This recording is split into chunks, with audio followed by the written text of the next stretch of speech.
You know, for the longest time I've been in survival mode, acting out of an urgency, I would say, that's fueled by fear. I mean, I'm sure I'm not the only one that's been in this position. You know, we're tricked into thinking that our devices are the best way to connect with each other, that they're the answer for all the things we've been looking for, but man, I'm tired. Sometimes I just want to like unplug the burnout, you know? A restlessness disguised as productivity, fed by more information than we can handle.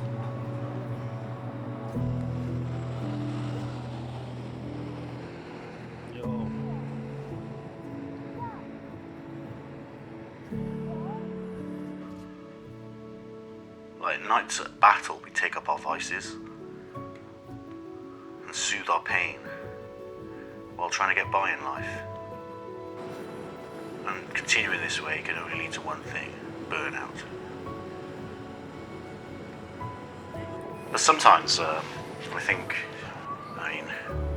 everyone could benefit from taking a step back and reassessing to remember what's important.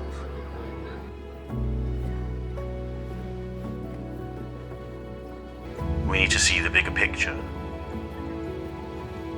Be honest with ourselves. Are we acting from fear or love? Because what I want is to be seen, heard, and loved. I want to live freely and authentically.